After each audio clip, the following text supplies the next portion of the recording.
Good afternoon, everyone, and welcome to the Campus for Creative Aging's presentation of COVID-19 vaccines and variants and herd immunity. Oh my, we are so happy to have you here, and we are so happy to say that this is the first of our venture into hybrid classes. So right next door to where I'm sitting is Charlie with all of a live audience for the first time in over 18 months. We just can't be more excited to have everybody here. And hello to everyone else that's joining us. We have people from all over, including some people from Scotland. So thank you for taking the time out of your day. We are so happy to have here again in person. I actually got to hug him today. Charlie Olszewski. He is the smartest guy I know. I tell him that every single time we teach a class, and it's true. And today he has a very, very packed program for you, all about the things that we talked about, COVID vaccines and variants and herd immunity. And if you don't know Charlie, he does his homework. If it's not a fact, he's not going to present it to you. So with that being said, I am turning this over to Charlie. And for you people via Zoom, if you would be so kind as to mute while you're not speaking, that would be great. Charlie does like interactive classes, but it's hard when we have some background noise. So Charlie, over to you. You in front of me can ask questions and all that stuff too as we're going along. So that'll kind of help things too before. And some of you I've had and haven't seen for a long time. So I know you're willing to ask those questions. So quickly, half my career was in engineering in private sector, half my career was in education, higher education. I was an associate professor. I ended up my career in computer networking, computer security and computer networking. Oh, that's right, I have to do that from here. So today I've got a ton of stuff to go over, and it's a huge handout. It's a huge handout. I'm not going to go over every item of it. So there are a number of pages you'll see as I go through this. The next 5 pages provide a lot of detail and a lot of URLs for you to go and look up. What I tried to do is find good stuff, good websites to go to, and then cut out some excerpts that are probably the highlights of those and put them in the handout for you. So you could probably just read those and be fine. Number of things we're going to go through, the outline, and your handout, of course, is not interactive, but I do have a PDF file that I do provide to you. And send me an email and I'll send you that PDF file and you can have it. That is interactive. So when you click on page 9, it'll take you there. So when you're on the front page and you say, oh, I want to look at that thing on future. What does the future bring? And just click on it, go right there. And a point of order for the people with the grand pads that are at home, I will be mailing that packet to you.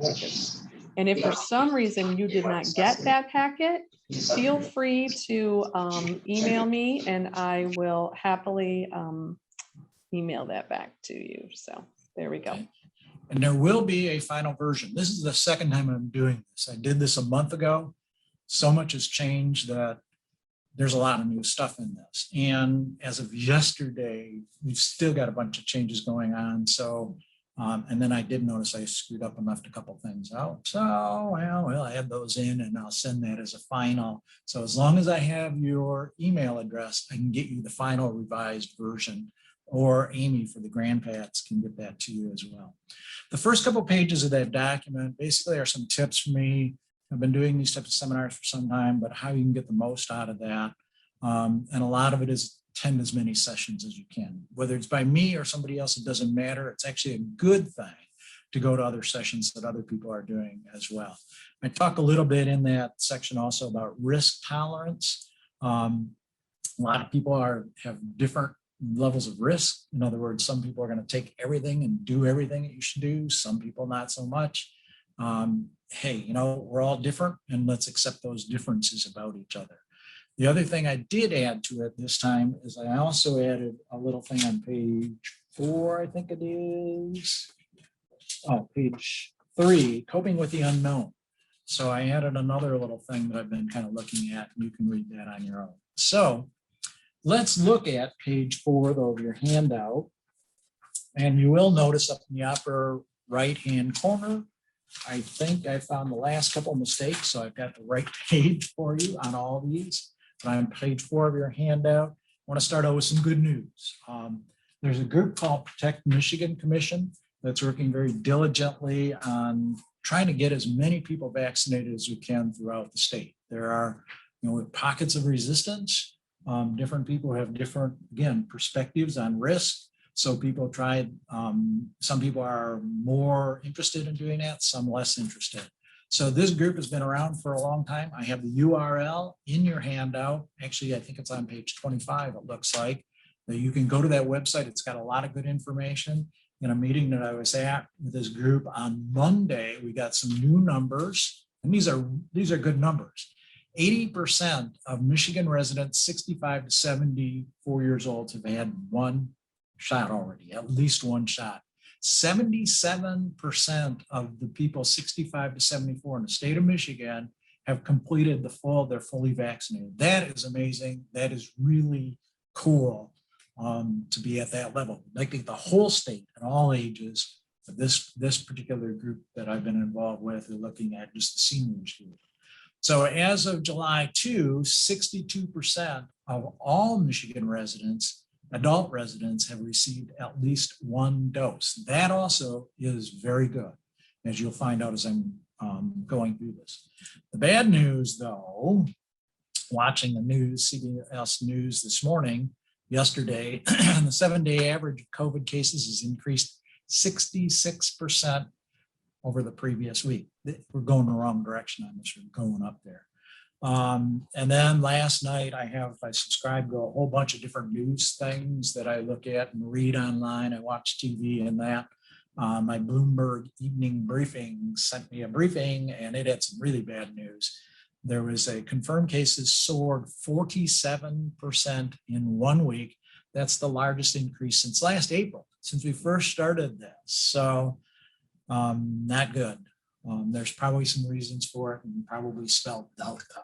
We'll talk about that more. Wow, those are not good numbers at all. No, those are not. Look at the first ones. Those are the good ones. Yeah. Look at that. You started off good, yeah. No judgment there. And then the first time I did this seminar was June, I believe it was 10th. And that weekend before that was a golf tournament. And I've got to say, my wife and I, my friends, you have a circle of friends, about 20 of us, we've all been fully vaccinated since early March.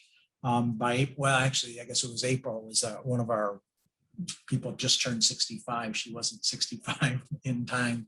So she was a little behind us, catching up. And then shortly after that in April, by May, we were able to all get together and have our first celebration. I call it the fourth quarter celebration. I called it fourth quarter for a very specific reason. We're not there yet. It's the fourth quarter we're leading, but I'm a big football fan, and so are a lot of my friends.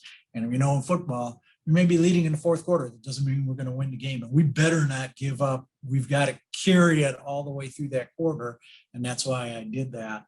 But at that point, we were all getting pretty complacent, I think.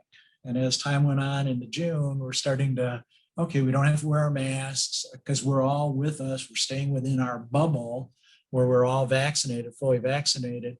And before I did this that weekend, John Rahm, I also am I don't know if I'm a golfer. I hit this little white ball and chased the darn thing around, try and find it in the woods and that. They call it golfing. And he almost set a record, 54-hole record. Would have been the third time in a row he won this thing. They came to him the second last hole of his round and said, your test that you did this morning showed you were positive for COVID. You have to stop. So it's kind of a real stark reminder that we're not through this yet, and we need to keep working on it. So what do we need to work on? We'll talk about that. On page 4 also, what I'm starting to do is list the important dates. I'm starting to forget when things happen and all that stuff. I suspect we all are.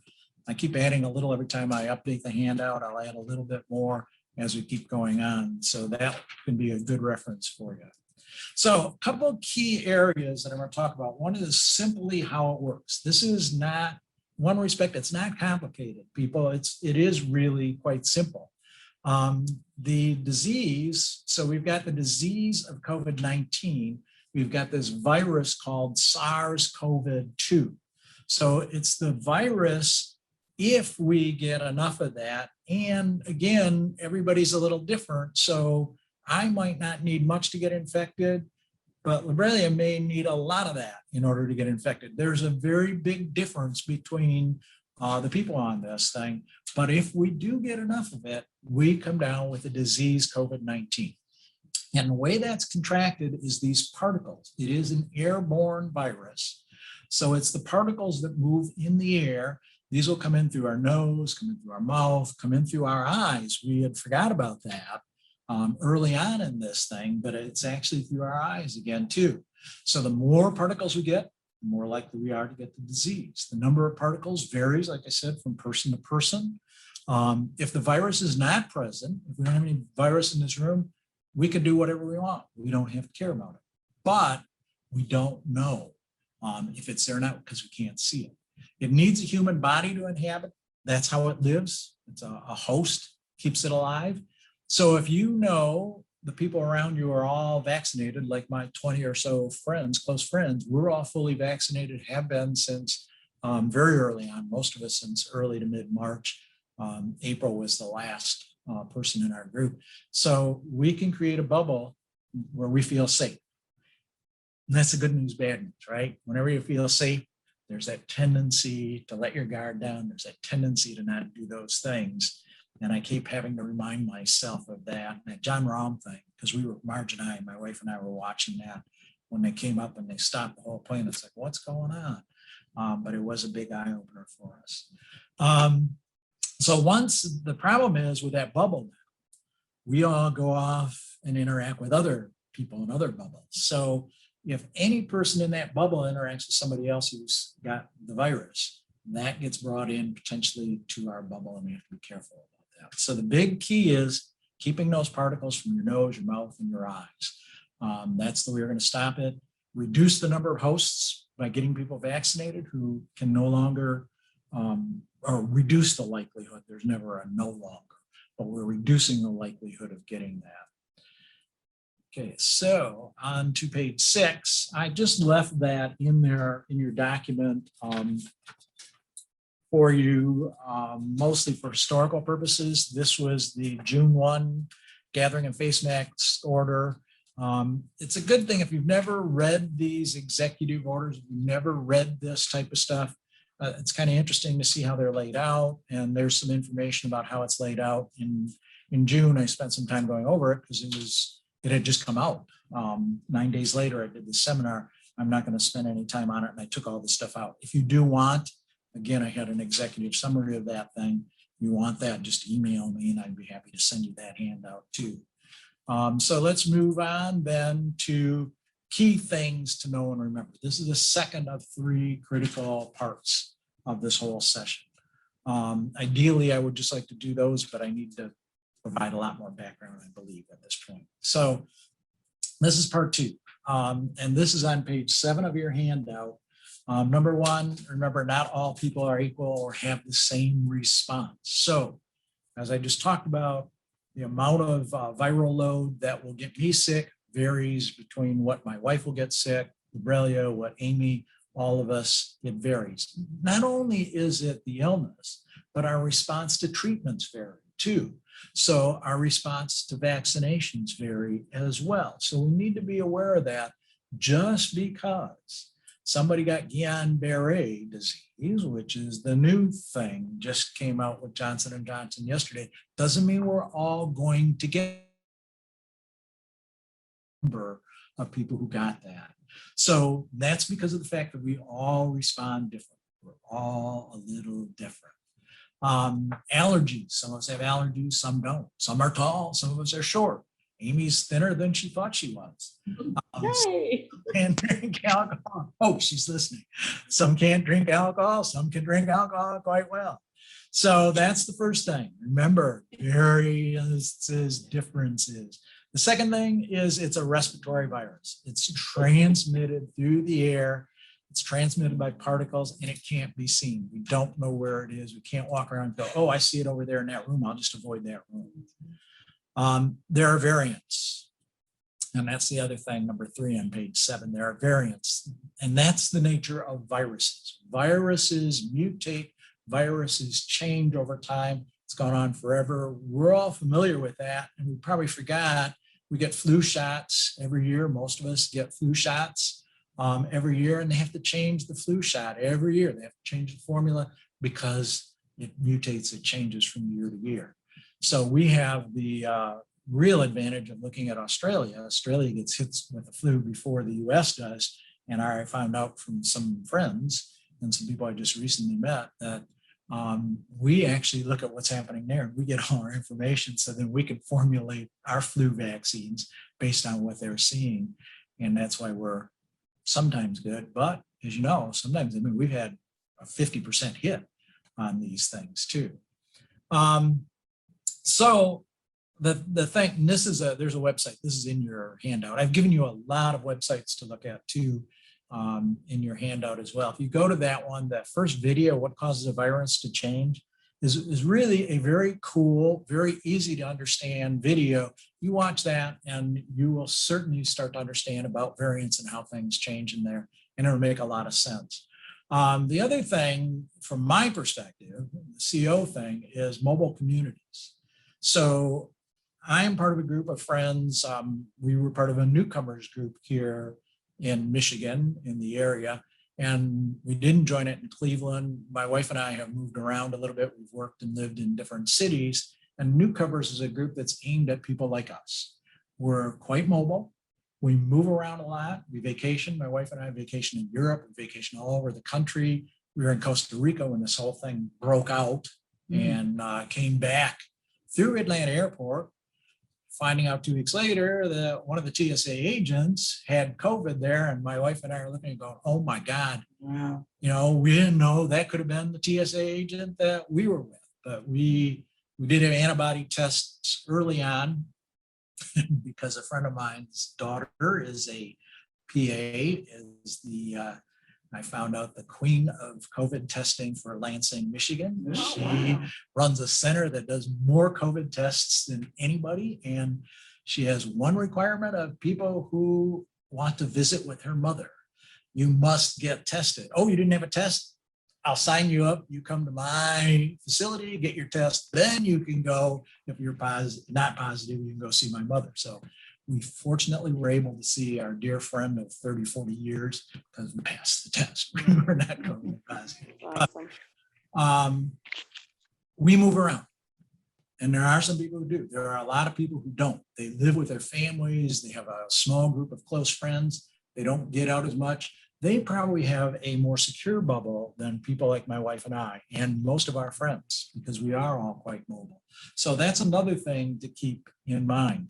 Every time you watch that video, every time someone gets infected, there is the possibility that a new variant could spawn. One of those variants could be a variant that is not covered by our potential vaccines. That's my biggest fear. All that work we've done, all that work would be for naught, because we would be just as susceptible as we were before this whole thing started. And as I talk about testing and that, you'll find out it takes a while to get these things approved. So even though they might be able to fairly quickly come up with a new vaccination, the process of being sure it's safe, the process of being sure it's effective, the process of that stuff takes a while. Testing is the only way that we can know. There are two types of tests: the viral test, the antibody test. The viral test determines if you have it currently. The antibody test or serology test detects if you have antibodies, that is, if you had that in the past at any point in time. Both of them are very important. Vaccinations, of course, the last thing, the key things to know is vaccinations. Vaccinations are very, very effective. In fact, these vaccinations are some of the most effective. Our flu vaccinations are varied from 50% to maybe 70% occasionally. We're looking at 90. There's a table in there for you, but we're looking at 90% and above effectiveness. So we talk about effective at preventing getting the virus. We talk at minimizing the impact so we don't get severely ill, we don't end up in a hospital. We might even be reducing transmission. There's a bunch of debate on that going on. And more importantly, what we're seeing in the last couple of weeks, if you're watching the news at all, is that there are 90% and I've seen it as high as 99.5%, I think it was, of the people who died in the last month were unvaccinated. Right. And we're seeing that over again. How many people are in the hospital? It's 90 and above percent who are the unvaccinated people that are in the hospital. Those who are getting COVID, those who are being infected, these are in the 90s. I found this April 21 study, and I think I got the URL in your handout. Nursing home in Chicago. Those who got COVID, those who got COVID-19, 71% or more unvaccinated. Very few of those who were vaccinated got it. 4% were fully vaccinated. So a very, very small amount. And that was from the CDC. They do what's called a morbidity and mortality weekly report. And that's where that data came from on that study. So pretty much, well, that was this thing there, something called breakthrough cases. So nothing is 100%. So there is no guarantee, no matter what we do, we will never have something 100% guarantees you won't get it. But if it's a 90% or 95%, that's really, really good. 74% is really good. So those people who are fully vaccinated, who end up getting COVID, those are what are referred to as breakthrough cases. And there are some of those breakthrough cases. In the back of the handout, I've got some terminology, and I've defined that as one of them. The other two definitions, somehow I don't know what I did with them, but they're gone. They'll be in the other one.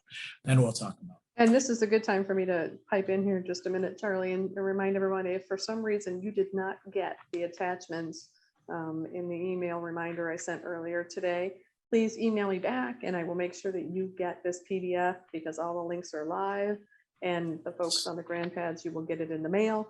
So either way you can get it, just let me know if you didn't get it. Yep. And then those, and if you email me directly, also my email's on there, I can send it to you too. The grant pads, as you folks know, there are some issues with that, and Amy will take care of that for you guys. Okay, so the last thing, there were some studies, there have been a number of studies. A lot of people are really looking at this. And again, I do have a number of URLs in your handout. Most of them are live URLs. In other words, you just click on them and it'll take them to you. Every once in a while, I forget to hit the enter key at the end of it, so it doesn't make it live, and you just have to copy it and you can go to it. But looking at antibody levels and how they're generated, the Pfizer and Moderna vaccines are generating some astounding numbers in antibodies, which is what we need to have in order to protect ourselves. In fact, they're saying in some cases they're finding out 6 times more antibodies than those who have been infected by COVID. So you get some immunity by being affected, but what we're finding is that these vaccines that we've got are actually even more effective. For those who are not vaccinated, life's not so easy. You basically are, I think, sitting around hoping for COVID to end. And it's not going to end until we get 70 or 80%. I don't know. I'll talk about herd immunity. We don't know a definite number on there, but it's not going to end. Basically, folks, it's not going to end until there are no hosts to keep this virus going. That's what has to happen. People got to stop treating it as if it's a cold. Right. It's not a cold. There's a lot of people that treat it like it's a cold and it's going to go away, and they might get it. It might be mild that first time, but that don't mean you can't get it again. And that's true. And yeah, thank you, Berrien. You can, and we do have cases of people getting it again.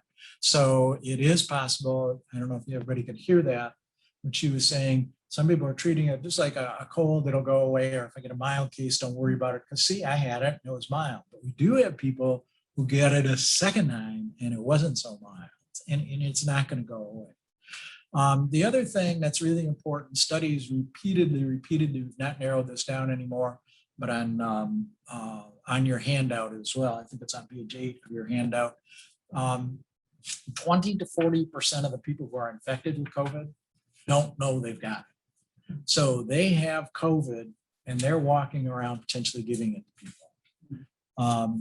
So again, keep those particles away from you. That's what you got to do.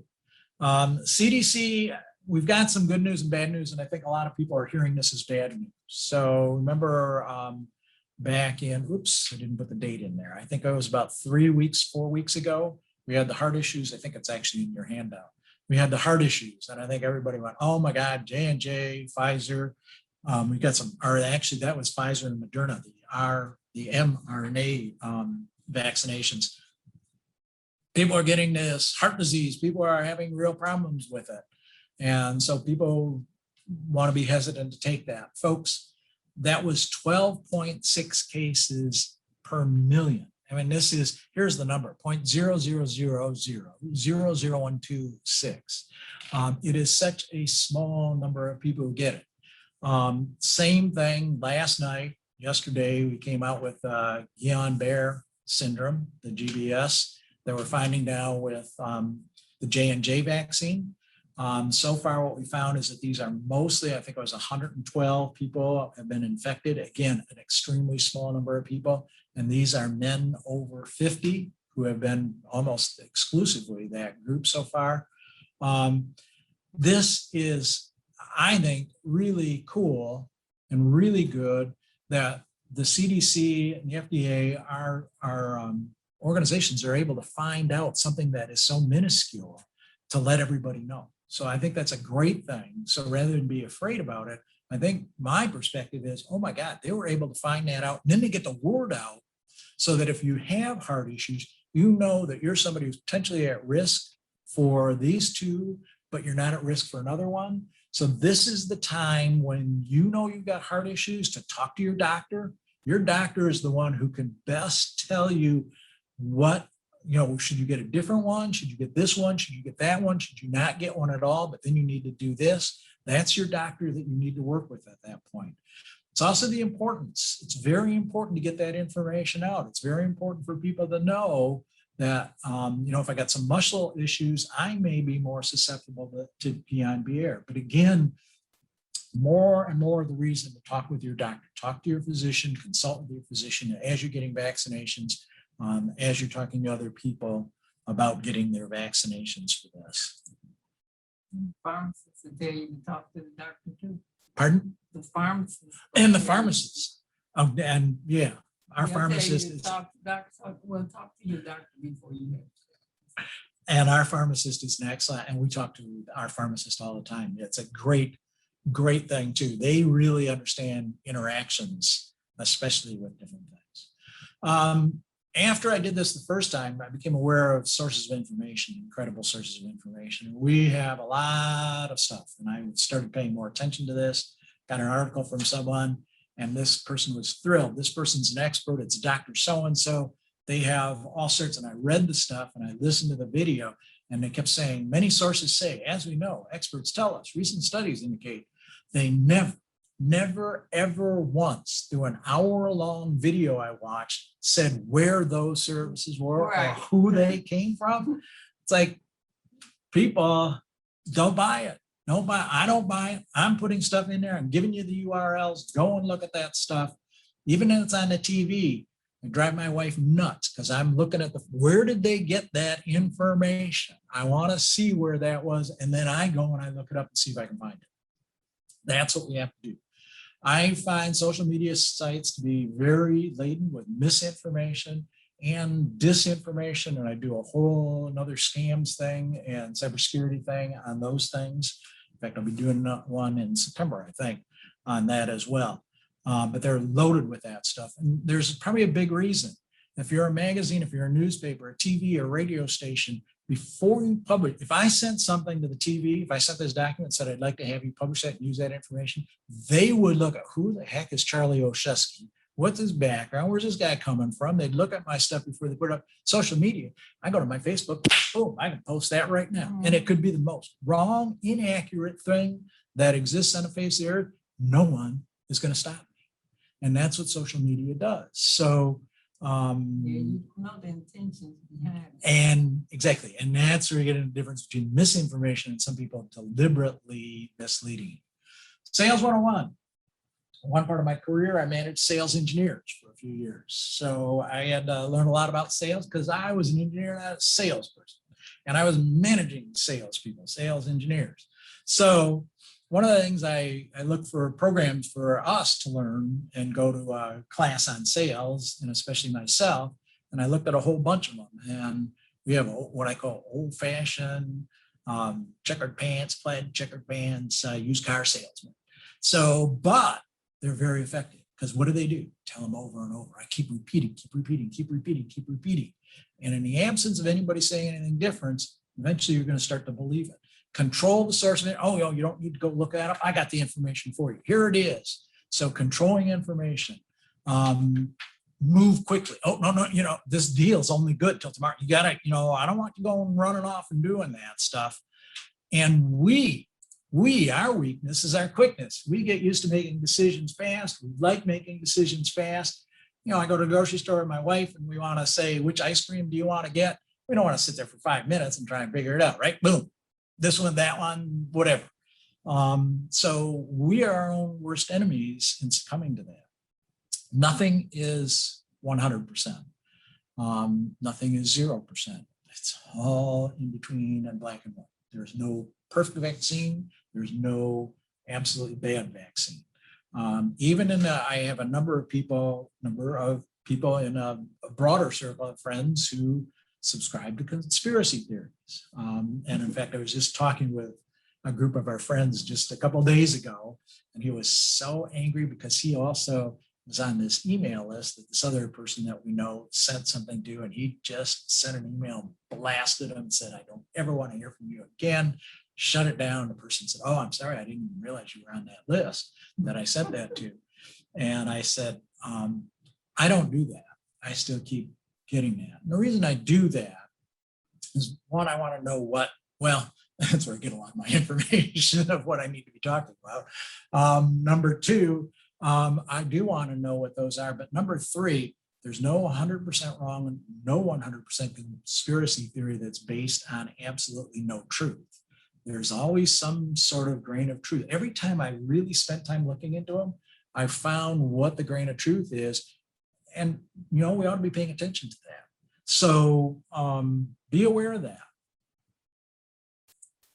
Okay, what do vaccines do? So let's go through this thing, and we better step. Let me make a quick interruption here for those of you that have just joined us. You are in the correct place for COVID-19 vaccines, variants, and herd immunity. Oh my. If you did not get the PowerPoint or the slides that Charlie is going through, they are in a PDF.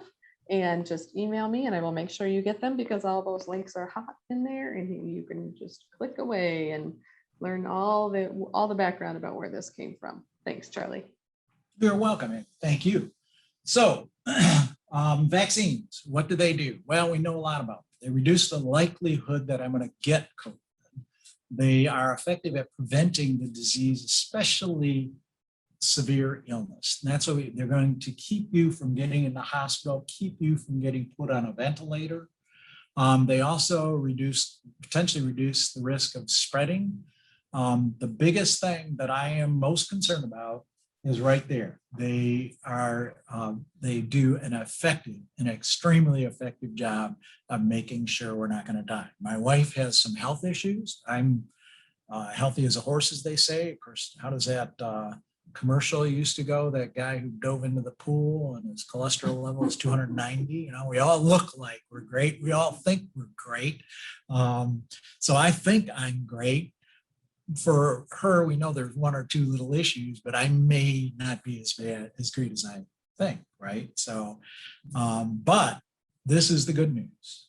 We have been fully vaccinated for several months. We know that the likelihood of dying is very, very small. Severe reaction, the likelihood that either of us would end up in the hospital, also very small. Against all infections, even small infections, they're quite effective. These are amazing number, folks. If you've ever looked at the stuff for flu vaccines, they don't even come close to that. Yeah. Okay. I compare them to the vaccines we've been getting as kids. Nobody's got polio. Right. Oh, yeah. Nobody's got smallpox. Yep. So all of the diphtheria, all of that. Yeah. Yep, very similar to those. Mm-hmm. And some of those are very good. Polio, we had darn near eradicated polio. But what happened? The people who didn't get the polio shots kept running around. Now we got it coming back. And that's same thing. With the measles. And same thing with measles. That's right. Measles had a number of outbreaks because people were not getting the vaccinations against them. And they're very effective.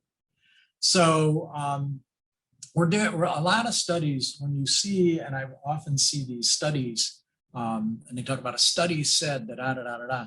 And sometimes I can get enough specifics out of it that I can go and do a Google search on it.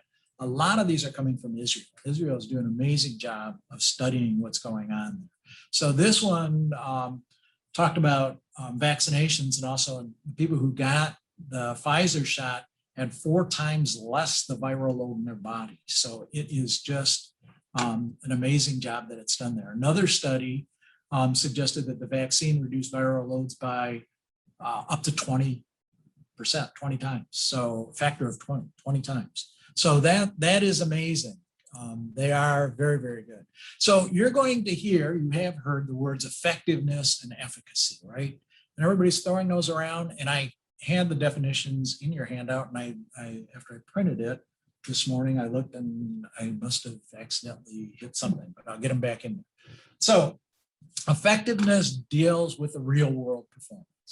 What happens in the real world? Is it 90% effective? Is it 80% effective? Efficacy is a measure of performance during trials.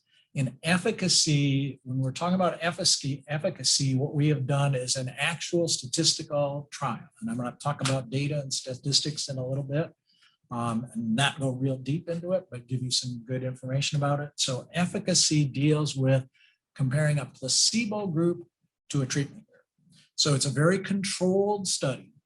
It's a controlled study of the people who are in that group who may or may not be fully represented, and most likely are not fully represented of the whole world, because they have to get volunteers to sign up for this. So we typically find that the efficacy is very high, but the effectiveness, once it's out in the real world, is not so high, because now there were a lot of groups that had issues that were not part of that study and that trial. So efficacy, you always see very high, and efficiency or effectiveness will be less than that. And again, and then we'll talk about this thing, asymptomatic. So we are, most of us, if we get it, are between 20 and 40% of us are asymptomatic. That is, we won't show, we don't even know that we have COVID. So it's becoming clear as are also preventing transmitting, though that was on June 9th. And now I've read some stuff where it's not getting so clear again anymore. So there was a lot of stuff. There was a Business Insider, and I've got some URLs in your handout that you can look at it, that started to point to the fact that the vaccines will stop the transmission.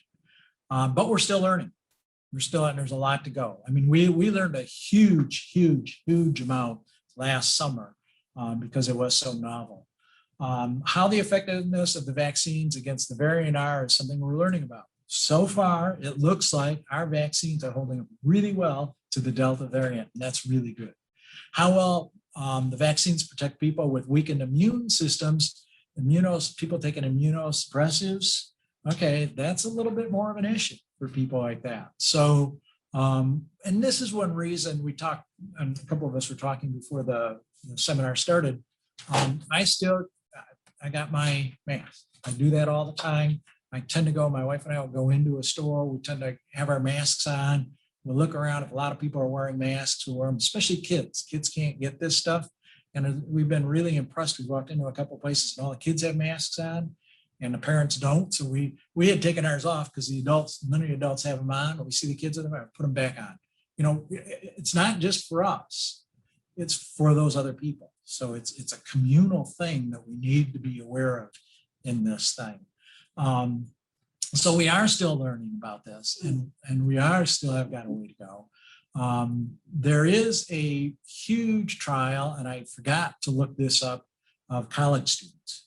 So this thing started in June. It should end up, if I remember correctly, about September or October. But this is a very controlled and amazing study. Several colleges, I think it might be a dozen of them, but they're taking and they're tracking not only the people in the trial, but all their bubble of friends. They're testing them, they're doing all this stuff. And I forgot to, as I was looking at the stuff this morning, I'm going, oh geez, I'm supposed to look that up. And I don't know where we're at with that thing, but it will tell us a lot about how well the vaccine stopped that transmission. So what can you do if you're vaccinated? There's the URL. There's a couple bullet points. I didn't put those in your handout because it got to be almost 50 pages long. So I left these out, but go to the URL. Those are from the URL. There's a lot of stuff there. Again, just amazingly good and effective. The CDC is updating us. It's constantly updating us as to, and the recommendations are changing as we go, and that's a good thing. So like I say, a lot of it is, can we pass that on to the other, especially can we pass on the viral, the Delta virus? So it's kind of going like this. Like I said, in June, it was kind of looking like, you know, those of us vaccinated, we're probably not going to pass it on. But this researcher said, notice that Scotland, over 50% of that population is fully vaccinated. 71% of it have at least one dose of that. But they now, in that last week or two, are going through the worst wave of infections ever. It's like, okay, if vaccinated people are not pushing this Delta virus on, where's it coming from? Because it's a small amount of people who could be doing this. So they're delving into this and looking at it. The reminder, the person who wrote the article didn't say anything about it, but when I read it, I read through that. And what I've seen about the vaccination in Delta variant is that the vaccination with only one dose is about 33% effective. It's not up to that 90. So since they've got a much higher at the one dose, I'm wondering if maybe that is, but I don't know, but they're looking into this. So a lot of information, though Delta is milder in those who get infected too. So a lot of stuff, and I've got some handouts in there. So in fact, the other thing that I heard is these messenger RNA. So the Pfizer and the Moderna are brand new types. Well, that's true. They are our latest. They are our newest type of vaccine. So pages 11 through 14, I went through probably 30 or 40 articles and did some synopsis of what I thought were the most detailed, the most accurate ones. And on those 3 pages, you will see some synopsis for me. You'll have URLs. I think about 4 or 5 of those in there that you can go through and read. But the bottom line is this messenger RNA has really got started in the 90s. So even though it's new, brand new, it's been around for a while. It has been in development. And actually, the more I read on it, this Caitlin Carrico, this woman needs a ton of credit. She kind of almost got thrown out of the community because they're saying it's not working. Why are you wasting your time? Quit working here. In fact, I think she was looking for a professorship and didn't get it because they said you're wasting. She wanted to study on this. And I think if you're in a college that has tenure where I was when you have rank, if you don't get your tenure within so many years, you're out. You can't teach anymore. If you don't advance in rank, you're out. You can't teach anymore. She was at a college, if I remember correctly, thought she was going to be bringing in a lot of money for her research. Well, it wasn't going well, and she didn't get any money. And they said, that's it, you're out. But she persevered, and she's the one who really got us going with it. Hooked up with the right person, they found out what they were doing wrong, and it's gone on quite well. So it's gone through a lot, and it's doing really well. So the other thing is masks. So 14 to 16, another several pages of documents on masks. I've heard people say these N95s do not, this is another conspiracy. They don't do anything. They will not stop any virus particle. Well, take a look at it there. I did some research and found out what the particle size is. They can protect, they can stop that particle size. And discovered, and again, follow these conspiracy theories because there's a grain of truth in it. And you know what? The more I read on this, the problem is there's different types of N95. Right. There's a can, there's the N95, there's the mask, there's the respirator. There's a whole bunch of these things. And you just slap that on there like most of us do. You can't do that. That thing has to be sealed. It has to be. Friends who are nurses and retired nurses. One of them was been giving shots, giving vaccinations. They had to stop her because they couldn't get the proper fit on this thing. If it's properly fitted, if we're wearing them properly, they do a good job. And remember, it's not 100% or it's not a 0. All right, so I didn't quite get it on completely. So, all right, I'm not going to block 5% of the particles. I'm only going to block 20, but you're still doing something, right? We're still helping something. So we got to do something. But what I got out of it after doing all that reading, it's the way we use it and what we're buying. My wife has trouble with N95. She has a hard time breathing. She has some respiratory issues. So we do the surgical mask. We know it's not as good, but it's something for her, especially early on before we got fully vaccinated. We had to be doing something. We didn't go out much, but if we did, we had to do something, and she had to do that. Again, not everything, not 0, not 100%, but do the best we can. Charlie, this is a good time for me to remind folks that we are doing a bit of a hybrid class this time. So this is the first day we've actually had people in our Campus for Creative Aging campus in 18 months, and they're in the audience with Charlie. I'm in a different room managing the Zoom. So if you hear voices in the background, that's why. That's what's happening back there. So Having a little party going. Oh no. they've got their own party without masks because they've been fully vaccinated. So, little comparisons, little perspective here. When we look at this, when I went back, and I'll show you where to get this data. You can go and actually get the same data. I'll show you this in the data section. I went back from January 29th, exact date of when was the first person infected in the US is kind of iffy, I found out too. I got a couple of dates. So I finally nailed on the one that was January 29th of 2020. So I went one full year to January 28th of 2021. In that time period, 528,327 people died of COVID. So I said, what's the leading causes of death? Because I don't remember that. I don't know that walking around. I went and looked it up. Heart disease, 647,000. Cancer, 599. COVID, 528. The next one, accidents, 169. What a big drop.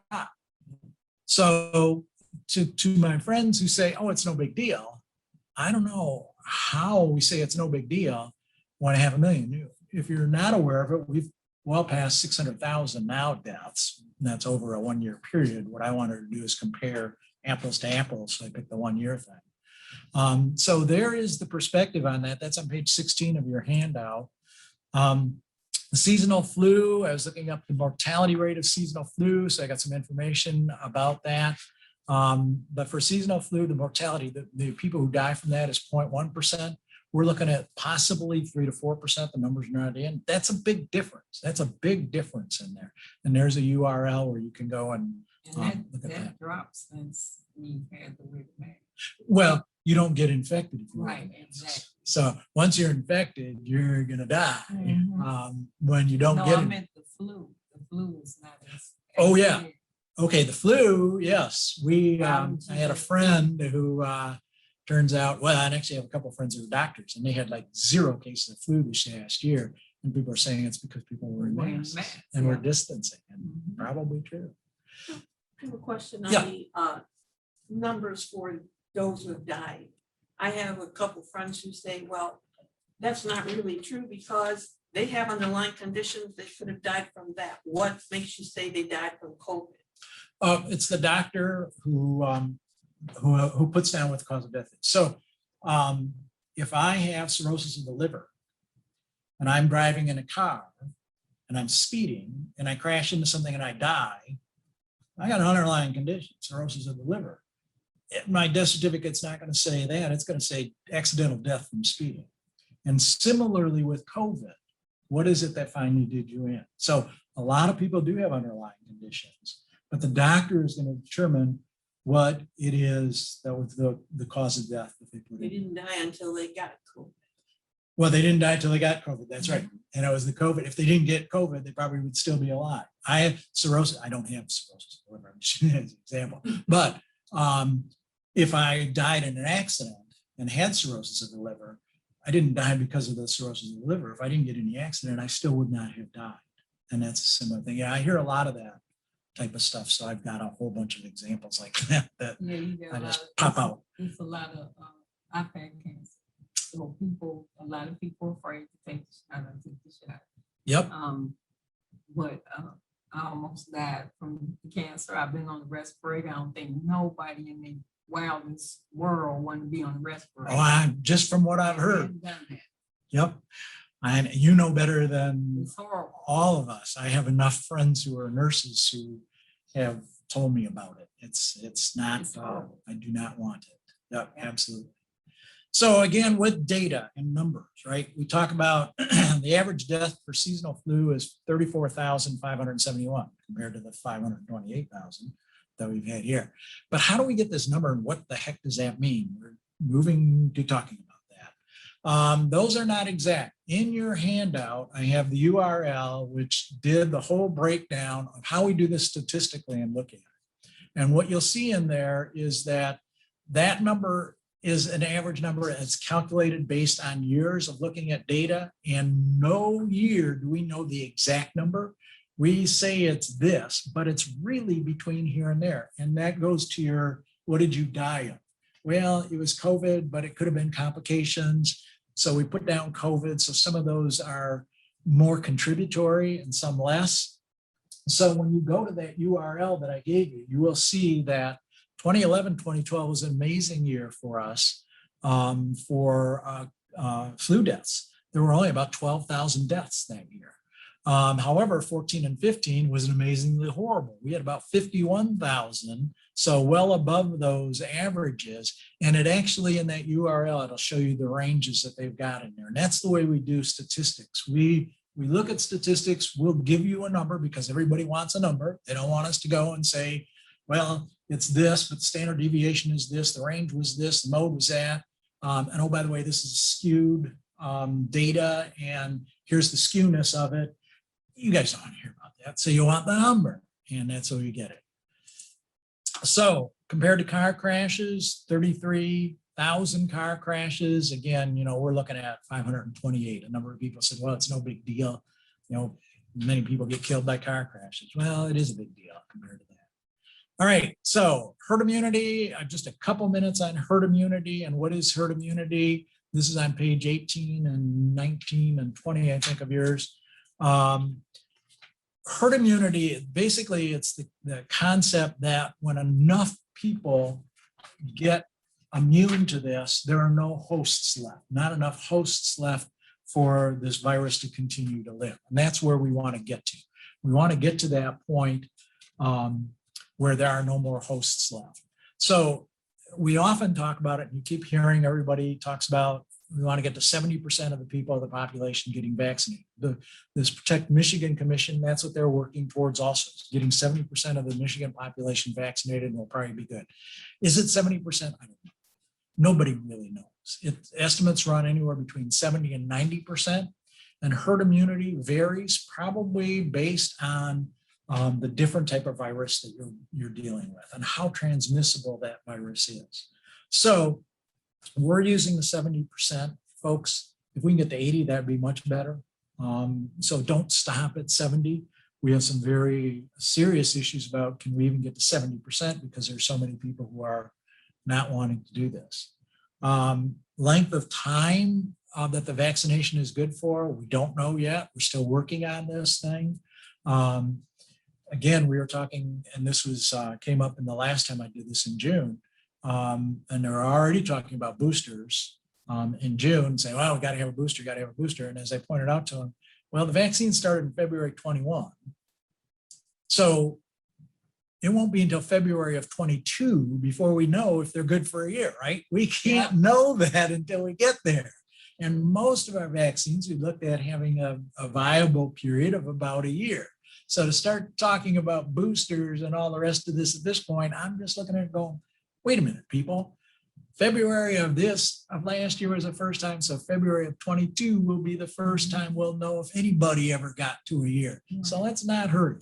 Will that change depending upon the length of the distance between the first shot and the second shot? Maybe you can get it within that time. Yeah, and what we would go by is actually not the second shot, but 2 weeks after the second shot. So that's when you are fully vaccinated. It's 2 weeks after. So then you count the year from Then there. you count the year from there. That's where you count the year. So people didn't have that. I mean, our first shots were February. I don't know that we even had anybody full. Well, I guess we did have a couple of the emergency responders actually got their shots in January. So sometime in February, they were fully vaccinated. Medical personnel too were. Medical personnel, thank you.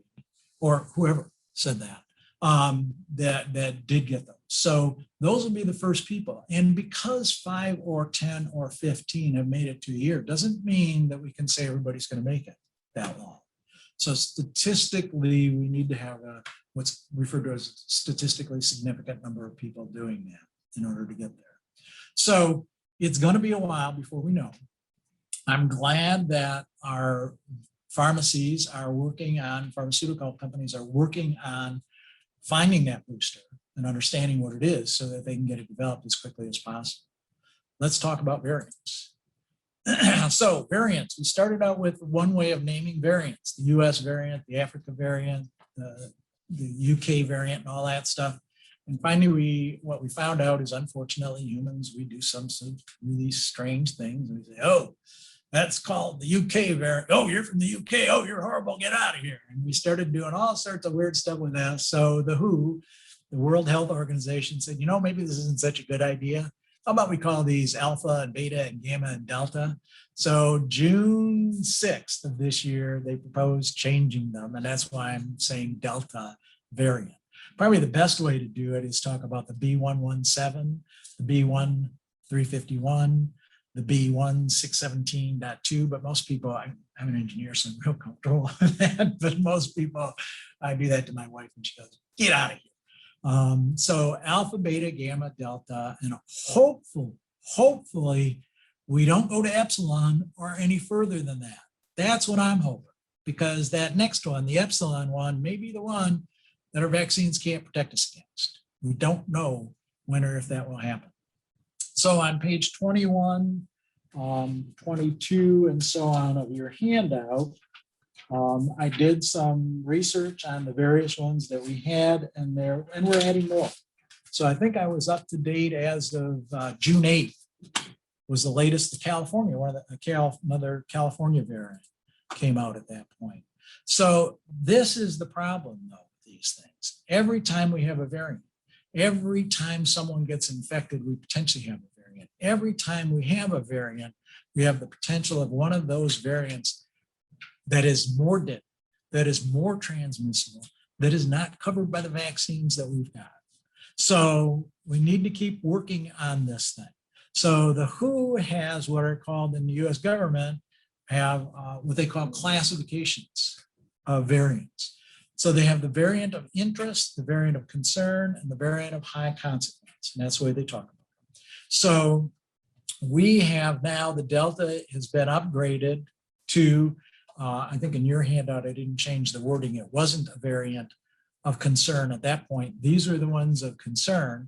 The Delta had just come out, so it wasn't on this list, but it's now a variant of concern. Those are the ones that, and these are all of those variants. As you can see, there are more than the couple that we keep hearing about. In fact, a number of them that originated in California that are variants of concern that we're watching.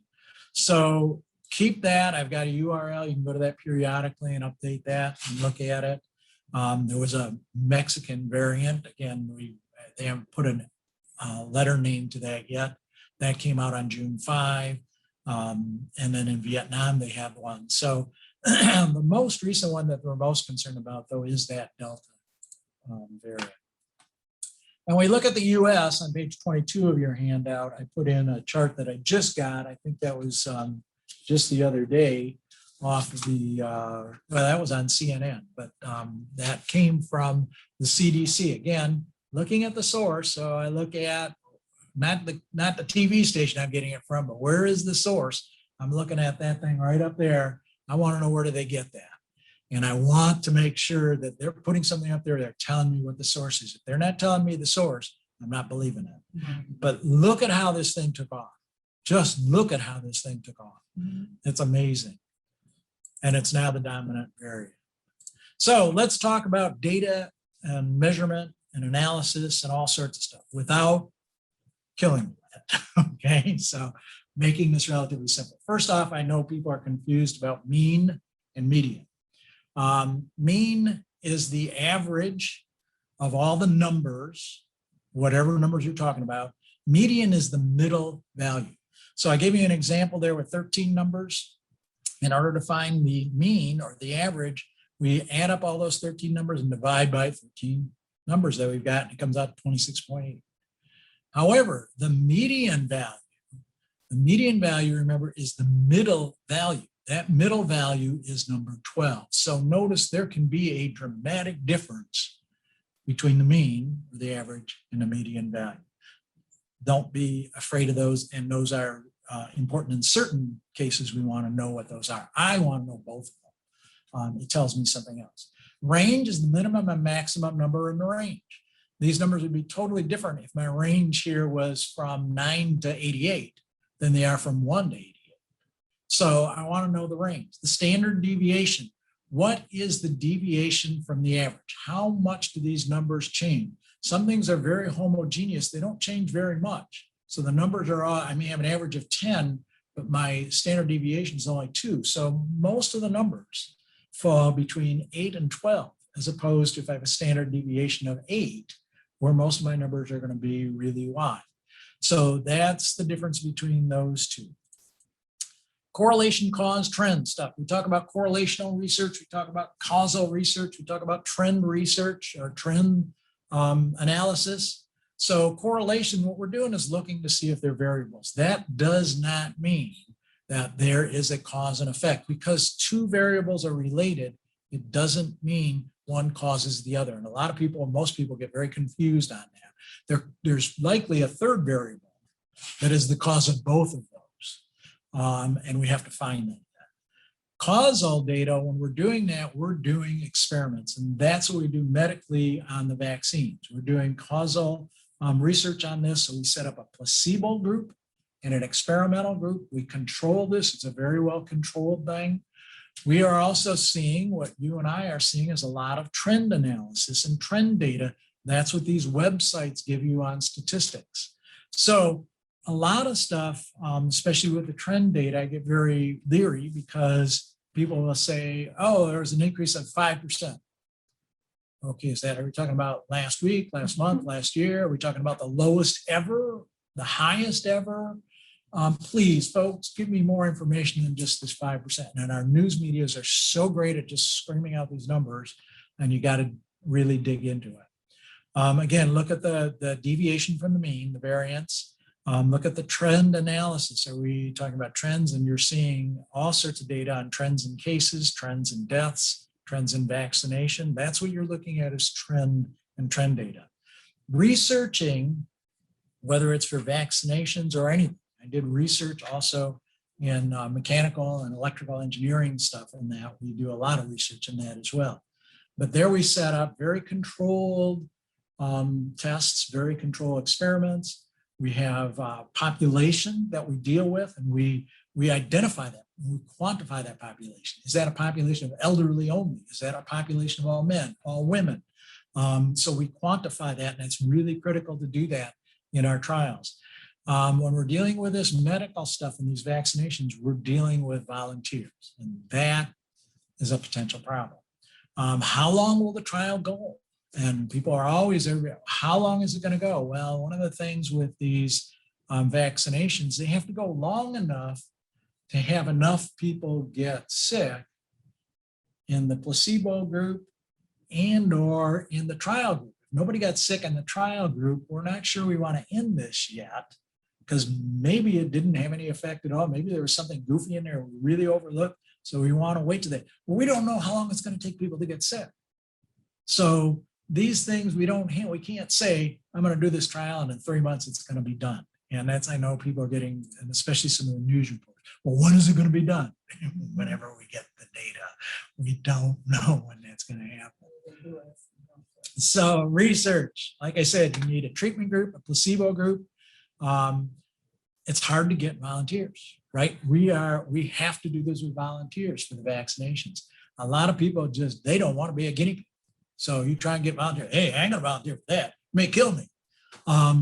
Sometimes we have some things that are so highly touted by the company that's putting it out that everybody, no, I don't want to be part of the placebo group. I'll be part of your trial group, if you can give me the treatment, I don't want to be part of that.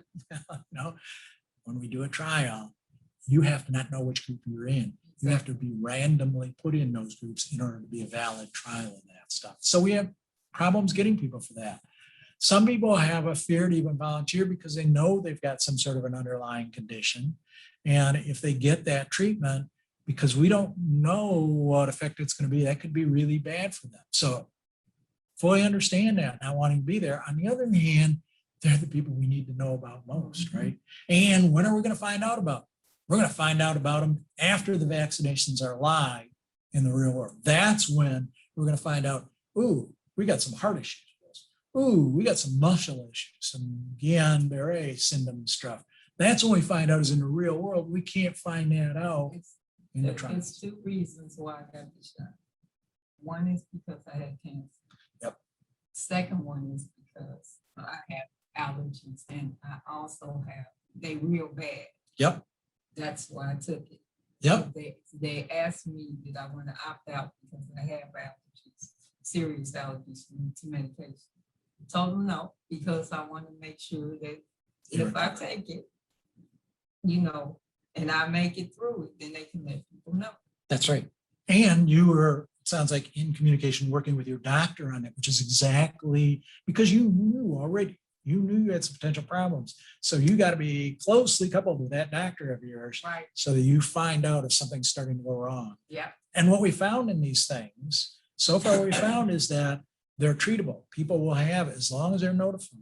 So that's why they're putting this out real quick. We got the J&J announcement just yesterday about the Guillain-Barré, and they're putting it out in the public. And I think the reason they're doing that is because we can't always get to the doctors. You send the emails, they're supposed to be reading all this stuff, but just like me, I'm going to do a seminar on scans. Over at the senior center. So we were scheduling that, and Jen sent me the email and I missed it. I didn't see it for 2 weeks. I was 2 weeks late in getting to her. Well, now I got to move it to September. So we're going to do it. But I didn't have time, or I missed it, or whatever. And that's the fear, I think, of this. The doctors are inundated with so much information, so much reading they have to do, so many reports they have to fill out, so much they may risk those. So they're going public. CDC and FDA, and I hear news reporters and people saying, oh, they're scaring us. No, they're not scaring us. They're wanting to get that word out, and that's a good thing, to get that word out so that you would know that, boy, I better be working with my doctor as I go through this, because there's a potential risk. And these people now are going to know about it. And they put warnings on already for Moderna and Pfizer about the heart issues on that. So those warning labels are there so that people will know about that stuff. So something else in research, when we're dealing with medical trials, you'll hear phase 1 and phase 2 and phase 3 trials. Phase 1 trials deal with safety. Is it safe? That is our most important thing. I'm also a planning commissioner for my municipality. As a government official, which essentially I am, somebody else I know has got that same position too. That is our number one, the safety of people. That's the number one thing. So that's one of the things they're looking for. How do you define safety? Safe from what? It's keeping you safe so you don't die, so that you won't take this vaccination and find out, oh my God, you never should have had that. You end up in a hospital in an emergency room. So keeping you safe, that is, and that's what we need to do as government officials, as that's the public health officials and public health people need to do. CDC, the FDA, is make sure you're safe. That's what they refer to as phase 1 trials, is they're checking to make sure those vaccines are safe. They're not going to kill people. They're not going to make them severely ill. They're not going to do bad things to them. Phase 2 trials, when they talk about that, they're looking at different populations. Like I said, everybody's different. We have different populations too. We have older, younger, we have men, we have women, we have people with heart disease, people without it. How do those different populations react? That's what phase 2 trials are doing to the best of our ability. Based on the volunteers that we have in the study, we're trying to look and see how are those different populations responding. Is there a population that we're going to have more warnings to? Is there a population this particular vaccination won't work for and they should do another one? That's what we're looking for. Then we get to the phase 3 trial. So are you getting the impression this is not a simple thing, right? This is a fairly complex task. They've got a lot of statisticians and a lot of number people and that involved in doing this stuff. And a lot of this is based on past stuff that they figured out to do. So a lot of history goes into it. We finally get to that phase 3, the efficacy. Does it really work? We claim that this is going to keep you from getting infected. Does it keep you from getting infected? We claim it's going to make it so that you're not severe. Does it really do that and ensure that you're not severe? We believe you're not going to die from this. Does it really do that? That's the phase 3 trial that we're going through on there. So we do have these different trials that are often have done sequentially. What we've noticed finally is that, hey, maybe we can in some cases combine phase 1 and phase 2 to shorten that cycle. So again, statisticians, people who have looked at data and dealt with data for a long time are figuring out how to speed this up, if you will. Emergency use authorization. We talk about different types of trials too. So we have the EUA. So a lot of people have said, I don't want this vaccination. It has not been fully approved. It's only emergency use authorization. That's true. EUA is the fastest way to get it there. We know it's safe. It's completed a phase 1 trial and found out it's safe. It's completed a phase 2 trial, and we found out that the reactions in different populations, we know if there are any that we need to flag. It's finished a phase 3 trial where we know, at least in the trial, at the efficacy, not efficiency in the real world, at an efficacy stage, we know that it does what it purports to do. But now we got to get into the real world, and that's where full approval starts to look at more data before they do it. It takes a much longer time to do that. Typically, what I've read is it seems like that takes another 6 months to get full approval. And in this particular case, we saw what was happening with COVID-19. It was killing people too fast that we couldn't wait. Now, note there, and it's in your handout, Pfizer did apply for full approval on May 7th and Moderna on June 1st. So we can expect maybe by the end of this year, they will be fully approved, but that does take time to get there. So where do I get my data? Well, I threw up a couple of these here on a PowerPoint you've got on page 24. I listed a lot of my resources, not all of them, but a lot of them. So those are there. You can go to those resources and look up all sorts of data.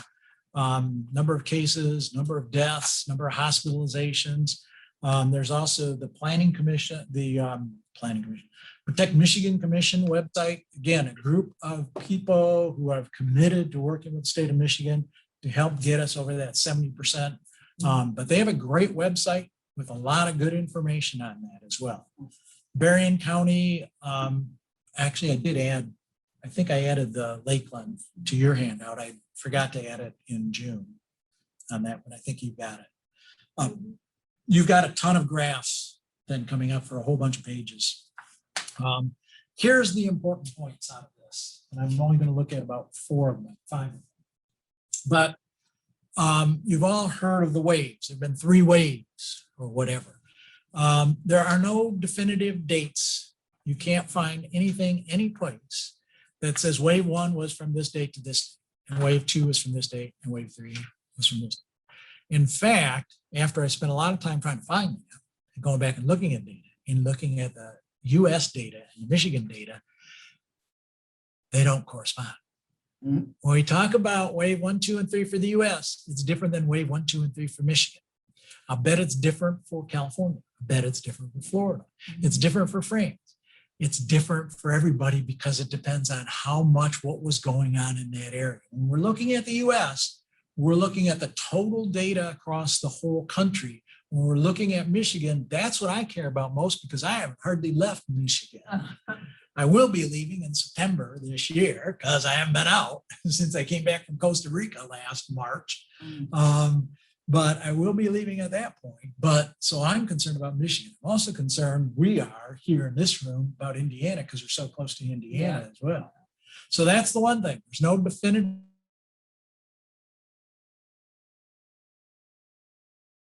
Wave 1, 2, and 3 using the national case data. And then I applied that to Michigan to look at, and that's where you found out, oh boy, if you're going to go by the national data to decide if it's safe for you to go out, you could be in real big trouble because that may be saying everything's safe. You look at your own and you're way off. You'll see that in a minute, what's in your handouts. The other thing you find out is death lags infections. We knew that, but there's the documentation of it. Deaths are decreasing. That is one good thing. When you look at these websites and that, overall, our deaths are going down. I truly believe it's because our medical community has done some truly amazing things. They started out with just flipping somebody, I can't remember, it's from the back to their stomach.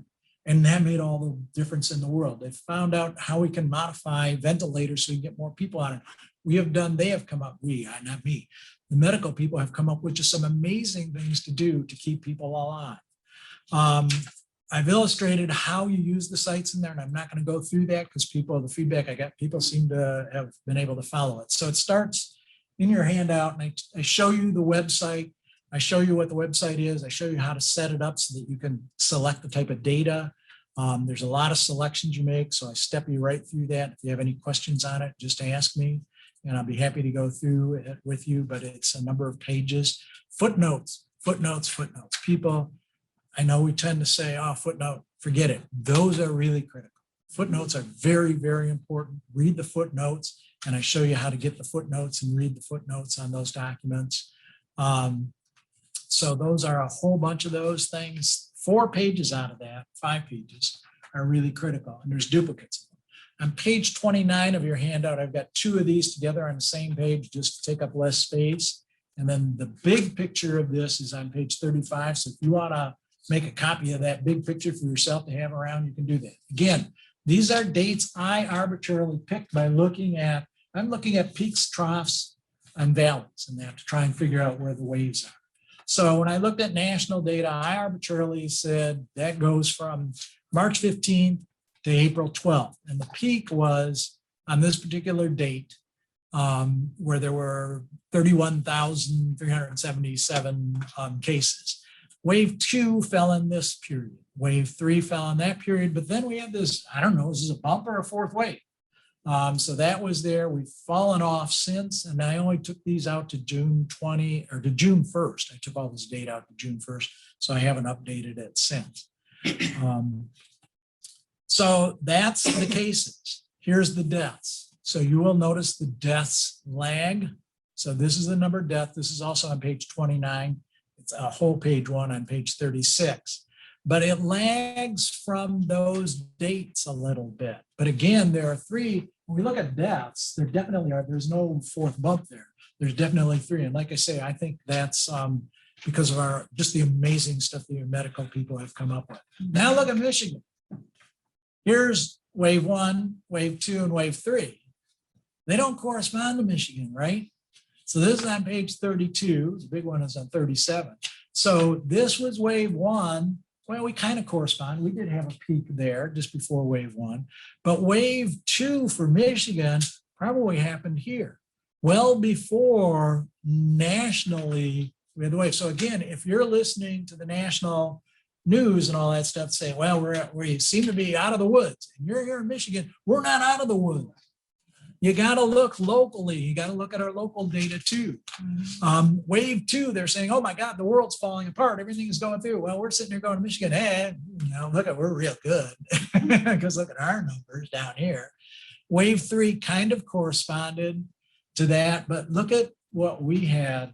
We got hit real big again, that 4th wave. So I don't know. I might say Michigan still had 3 waves. This one, and this one. The only one that really corresponded to the national one was their wave 3 and our wave 2. So look at deaths. Again, wave 1, wave 2, when nationally we had all sorts of deaths going on, we had nothing. We thought we were great. I remember my wife and I thinking, all right, we're done with this. We got it. We're going to move. Oh boy, were we wrong. Then we got hit again and we got hit again. So don't just look at national. Don't just look at worldwide. Look at Michigan. Look at Berrien County. Berrien County is a little bit more difficult to look at and harder to understand because it's a smaller amount of data. So the peaks and the troughs are much lower. Here's the other graph on page 31 that's actually terrifying to me. because this is a graph of vaccinations. Again, I haven't updated it since June 1, but we really got good at vaccinations back in up till April of this year. We just went gung ho, but then look at what has happened ever since. This is why we've got these special promotions that everybody's doing to try and get people vaccinated. We're not at 70% of our population being vaccinated. We got a long way to go, and we're not going to get there with this kind of trend. There's a couple others. I'm not going to take time to go through those. Then I show you how to use the Michigan one and where to get data from Michigan. And then the Berrien County, again, because our numbers are so low, it's harder to see those. So you really have to go in and blow those up to take a look at it. But that's what matters to us. So there's where I went in and blew it up so you get a better picture of what's going on with that. And you have to do that. Use your magnifying of your screen in order to do that as well. And then you can see the stuff. But as it is, it's very hard to see. So what does the future bring? This is really, where are we going? You know, what's happening next? So again, unfortunately, the scary part is our vaccination rate is dropping. Hospitalizations are increasing. This was July 7th. We're looking at hospitalizations, 20 states, we had hospitalizations increasing. Rising cases. And here is, folks, if you don't believe in vaccinations, take a look at this real close. This is on page 39 of your handout. Both of these are there. This one shows what states have increasing rates of COVID. This one shows where we have our lowest vaccination rates. Look at these states. These states are all exactly the same. The one with low vaccinations have the biggest rising cases. Look at all of them. Every one of these states is one of these red states. Now, we do have a couple of additional states with rising cases that don't have the lowest vaccination rates, but every one that has the lowest vaccination rate has rising cases. So if you're not sure about vaccinations, take a look. That was June 7th, where we had 20 states. June 12th, yesterday, or July 12th, yesterday, we're now up to 26 cases with rising rates. And last night, I think they added even more. I didn't get the data this morning. I was happy to see Michigan is not one of them. Right. I really wish Indiana wasn't, because I go into South Bend, or I was planning, I have to get some car work done next week in South Bend. And it's like, oh, I don't know if I want to be going there now, but I got to get some stuff done. But you got to look at these things. So what am I watching? I'm watching vaccination numbers. Those numbers going up and down, very much so, and I'm scared by the fact they're going down. On a page in your handout, Michigan is also very concerned about that. And we are doing a drawing. So on page 18 of your handout, there's a URL. You can go to that and register. Oh, I forgot to check my email last night, see if I won $1 million. There was the first drawing already has taken place, but there is, all of you who have had at least one dose, which is everybody in this room, has had at least one dose of the vaccination. You can go to that website, you can register and be eligible to win $2 million. Those of you not in this room, but those of you over the Zoom audience, if you have not had your vaccination yet in Michigan, every day there's a $50,000 daily drawing between now and August 3rd. Every day that you go in, if you go in and get your first dose that day, go and register on that website, you're eligible to win a $50,000 award for that night. And then there are scholarship drawings for those who are students. So if you have family members or you have friends who are not adults, not 21, but are looking to go to college, and that scholarships are available to that. So we have to get those numbers up. Remember, as long as this virus is in the air, we're all potentially at risk. Those of us vaccinated, fully vaccinated, much less so. But our risk comes from the fact that there may be another mutant strain that goes awry. We stay within our bubbles, we're safe. So that's what I've been doing. My wife and I have been doing. We've been staying within our bubble of friends that we know are fully vaccinated. If you're indoors, you're more at risk than if you're outdoors. Outdoors, remember, they're transmitted through the air. when you're outdoors, there's more room for them to go. Of course, as I pointed out to my wife the other day, she said, wow, if the wind's blowing, we're real safe. I said, unless the wind's blowing at us. Somebody is infected. Oh, Yeah. you always come up with something like that, don't you? But outdoors is better than indoors. Variants, like I say, that's the most frightening. One of those could come out that just annuls all the work we've done. It just gets rid of it. Moderna, so again, I guess twice they talked about the Moderna and Pfizer, but they are going for full approval, FDA and CDC. Boosters, we do not know. There is, folks, there's a ton of stuff on boosters. Like I said, from my perspective, just I mean, you don't have to be a rocket science, right? Nobody's going to have it for a year until a year from they got it. So we're looking at, was he saying that? Yeah. Yeah. Oh, good. Because somebody I've been watching and nobody said that, man. This is so simple. Oh, good. He said that it would be probably like coming up in December or Oh, yeah. January before. Yeah, I we did. would need a boost. But nobody said, folks, the first ones Right. happened in February. Mhm. So we can't know if they can go for a full year until February of next year. He almost laughed at that when he said that. Nobody said that. And it's like so simple to say that. So scams, let me just talk. I'm going to do a seminar on scams. Amy will probably schedule me on a Zoom session for scams too. Here's what happened. June 21, I'm watching NBC Nightly News and they are real big. Everybody's promoting and I've got one of the pages in there, websites you can go to, phone numbers you can call to find out where to get a vaccination. I happen to be watching NBC Nightly. I said, here, go to this website, planyourvaccine.com and go ahead and do that. Well, I have my laptop sitting in front of me. All right, cool, planyourvaccine.com, except I spelled vaccine like this, the 1C. Okay, so there's a little bit more information in your handout on this, but it came up, said being redirected to a website. Oh, because I teach scams and I teach computers and all that stuff. I went, hey, this is not looking good. Fill in your name, fill in your social security number, fill in, it's like, oh, no, we're not doing this one. And that's all it took.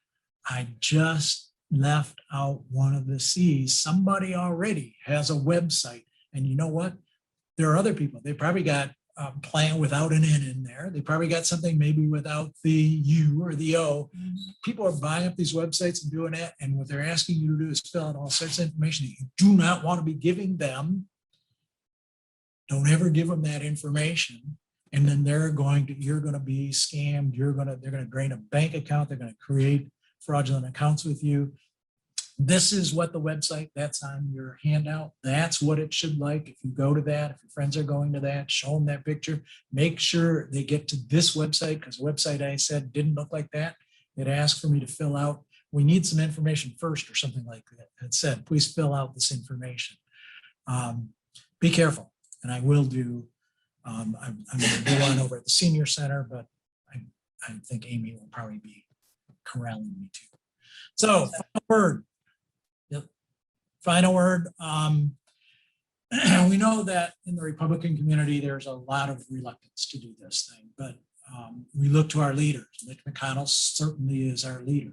And this was July 8th. This is the statement that Mitch McConnell made in public when he was questioned about Kentucky's way behind on getting vaccinations. Also, that's one of the states. And this is what he said: I'm perplexed by the reluctance of some to get vaccinated. Totally perplexed. So, you know, those viruses, they don't know what party you are. They don't know if you're old. They don't know if you're young, man, woman, crippled, uncrippled. They don't care. You need to get vaccinated if you're not doing it. If you have more questions, please email me. My email address is all over this thing. If you have comments, email me. If you want the final document, I'm going to do the final document and update on this thing.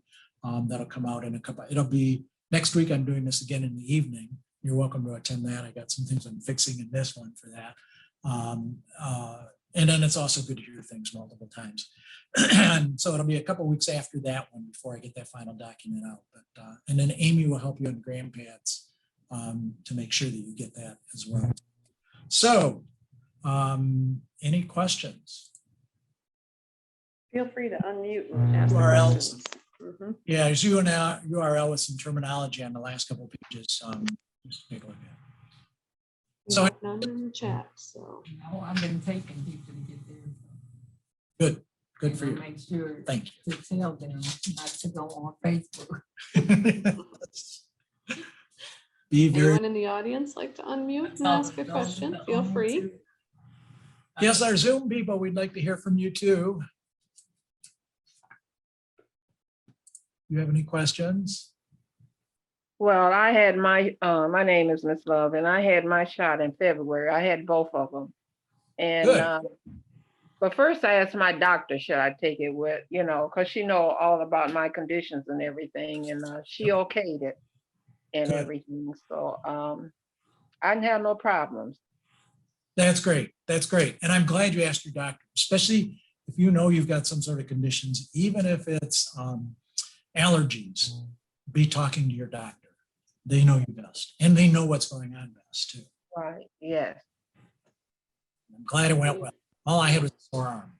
My wife had. I have horrible allergies. I'm anaphylactic to soy, which is in everything.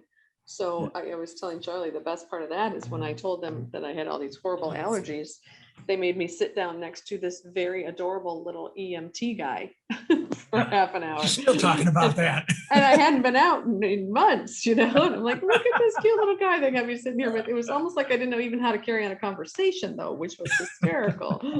So, but I've never seen her like sweet and that nice. I know. I was speechless. Can you imagine? I can't. Yeah, but that's not as bad as sitting with your husband because you have allergies to meds and they let him get up and leave before you. Oh, no. Oh, they Yeah, I did. had to sit there for an hour. He got to leave 30 minutes after I had my shot. I need That's a husband because I would sit with my wife. No, he said he wanted to sit there, but they was, Oh, they because needed of- the space. Yeah. Mhm. He had to go sit in the car. Okay. all right. Anyone else? Any other Comments? questions? Questions? And if you think of something later, you got my email address. It's up there again. It's all over the handout. Just don't be afraid to send me an email if you've got questions. I know I just got a question last week from someone who attended the June 10th one. He said, oh my God, I forgot I've been wanting to ask you this. And I still get back with you on the questions for that. Well, Good. thank you for all Canada too. for joining us, and thank you for Scotland for joining us. It's quite a Yes. international crowd. So, on behalf of the Campus for Creative Aging and Region 4 Area Agency on Aging, we thank you so much for joining us, and we hope that you go to our website campusforcreativeaging.org and look for Charlie's next seminar, which I'm going to book before he gets out the door today. So. Oh, yes. I forgot my calendar. All right, well, then we're going to book that tomorrow. So just stay tuned for that. But thank you all for joining us. We appreciate it. Thanks, Charlie. All right. Thank you all. Good seeing you all. Thank you.